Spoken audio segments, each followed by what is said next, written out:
Why would a 1.33 times X anamorphic lens start to become my favorite type of anamorphic lens? Is it because these lenses are technically autofocus? Surprise, surprise. That's just a bonus. It's actually not the reason why, but it is a very, very good bonus. And I've actually done a review already on this lens, the 40mm T1.8 from Sirui. But Sirui also sent me the 20mm version, and this is the Micro Four Thirds version. And luckily, it is also available in L mount now, with Sirui joining the L mount alliance. So that's pretty exciting. But in this video, not only am I going to be showing some test footage with this 20mm lens and kind of talking about some of my favorite things about it, but also explain why 1.33 times has started to become my favorite anamorphic stretch. I took both of these lenses to Japan and got some really nice footage that I'm excited for you guys to see. So if you don't know me, my name's Dustin, your video tour guide, and remember to keep your arms and legs inside your chairs at all times. That intro was a little bit rough, so sit back, relax, enjoy the video. By the way, speaking of LUMIX and learning about anamorphic, if you don't know a ton about anamorphic, I actually have an online course where not only I teach you how to become more technically adept with your LUMIX camera, but in the course I actually talk about anamorphic as well, and I provide some anamorphic sample footage too. And I'm actually thinking of including some of the anamorphic footage from this video in the course as well that you can download and mess with. It's kind of one of the many benefits that I give to my students that purchase my course. It's a one-time payment, by the way, and you get lifetime access. You don't only get tutorials on how to use LUMIX, but you also get sample footage and assets like LUTs and everything. And any future updates as well in regards to the course, including the sample footage, you get for free updates for life. So if you'd like to learn more about the course, there's a link in the description. I'm just gonna get out of the way the one thing that kind of bothers me when it comes to these lenses on Micro Four Thirds specifically. So the aperture ring has a gear on it, which I like, but when you're holding the grip of the camera, focus gear kind of digs into your knuckles. So if you've got big hands, these lenses are not really that great for the Micro Four Thirds version. But like I said, these lenses are actually also available in L mount. I opted for the Micro Four Thirds version because it kind of leads into the main reason why 1.33 times has started to become my favorite anamorphic stretch. On Micro Four Thirds, when you take 1.33 times and you use it in open gate or a 4:3 aspect ratio, that will actually de-squeeze to 16:9. Now you might be wondering, like, oh, well, hold on though. 16:9 is not like an anamorphic aspect ratio. You can finalize any video in any aspect ratio you want. But let's say like a 2 times lens or a more aggressive squeeze, you're gonna have a wider aspect ratio. That actually used to be the case for me, that I preferred like 2 times anamorphic lenses. But I've slowly started to dial back my liking for 2 times, not because I don't think it looks good, but it's because I don't think it's really that practical for what I do. 2 times anamorphic is just too much for most of the stuff I use, and it's kind of niche. Like, there's not many projects I do where it makes sense to use anamorphic. I'm talking about like corporate stuff and, you know, projects that I get paid, not like YouTube stuff. I can do whatever I want on my YouTube channel. Some other Sirui lenses that I really like are the 1.6 times lenses on full frame, because in a 3:2 aspect ratio, that de-squeezes to a perfect 2:4, 2.4:1 aspect ratio, whatever it is, 2:4:1 aspect ratio. So 1.6 and 1.5 was also close to that. I think it's a 2.39, but on full frame, that was my favorite aspect ratio. I'm moving more towards 1.33 times being my favorite one, because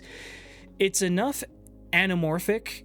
Like if I were to use these on a corporate shoot or even like a wedding video or something, it's enough anamorphic that it kind of satisfies that kick to use something more creative than just a spherical lens. But then it's not too overbearing to the client or the couple or whatever, that they're like, it's too aggressive, like it's too creative, it's too much, right? So I can use these anamorphic lenses not just for like creative YouTube stuff, but I could use it in a corporate type of environment, and it's very likely that they would not notice. And when I de-squeeze that, 16:9 is still the most common format that's used in a lot of different applications, including vertical as well. But I know vertical is really popular these days as well. But for the most part, most of the videos I make are finalized in 16:9. Now, on the full frame side of it, if you were to buy these lenses, they are Super 35, but if you were to buy these lenses for L mount, the 1.33 times squeeze will de-squeeze to a 2:1 aspect ratio. So it's not exactly 16:9, but it's still not too aggressive of a squeeze that, the client's probably not going to really notice that much. And you could always crop the edges as well in order for it to fit in a 16:9 aspect ratio. Oh, I forgot to mention, the big reason that I chose this in Micro Four Thirds is, one, they didn't have the L mount option when they sent me the 40mm option. And by the way, Sirui did send me both of these lenses. I got them for free. I do get to keep them, and so my opinion might be biased, so take whatever I say with a grain of salt. When they sent me this lens, that was when they announced that the L mount version was available, but I'm kind of glad that I got them in Micro Four Thirds, because I only have one lens for my GH7. Well, I have a couple, but I only have one lens that I really use, and it's the 10 to 25mm. And these lenses kind of give me more options in order to use with this camera, because I've started to really like the GH7. I actually am shooting on the S1R2 right now, and the GH7, when I went to Japan, I took the S1R2 and the GH7. I didn't even bring my S5II or my S5IIX. It's just a workhorse, and it's very reliable, and I can count on it. Don't want to make this video about the GH7 because it's more about the lenses. But yeah, that's kind of why I've started to become like a 1.33 times fanboy, I guess you could say. Really excited for more of these lenses to come out in different focal lengths. But I mean, the 40mm and the 20mm are a really good set to have. I forget what the equivalent focal length is with this one. I think it comes out to like, there's a lot to factor in here when you go Micro Four Thirds plus after de-squeezing.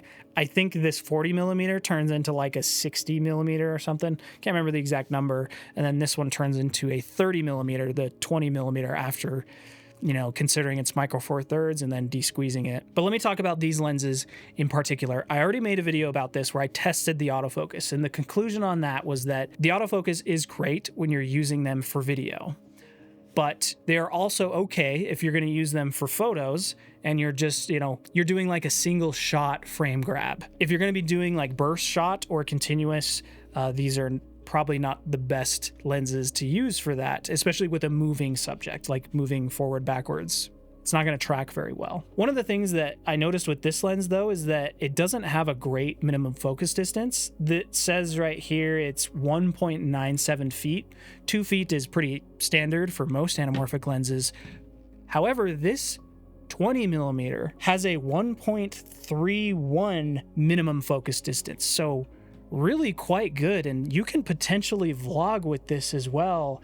And I think that's a really good sweet spot when it comes to anamorphic. Like, I never really felt like that 1.31 minimum focus distance was restricting for me at all. And I just want to emphasize too, the image quality on these lenses. I think it has a really good look.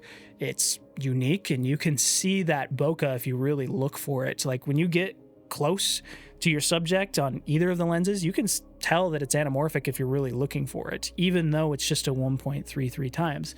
It's still very subtle, but again, I think that's okay for what I'm kind of going for. If you're using these for corporate, or you want to use them for a wedding video, or just something where you don't want to stretch, your boundaries of how creative you can go with the shoot, these are amazing lenses to pick up. And then the fact that they can do autofocus is just a huge bonus. There were some times that I found some struggles, you could say, with the autofocus, but for the most part, the autofocus was extremely solid. Let me know what you guys think based on the footage that you guys are seeing, though. Are you guys interested in these lenses?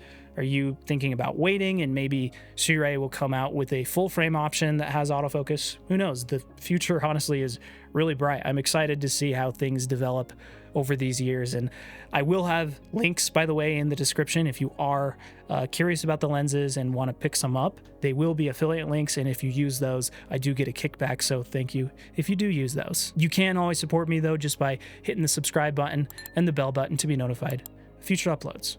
Till the next video though, happy filming.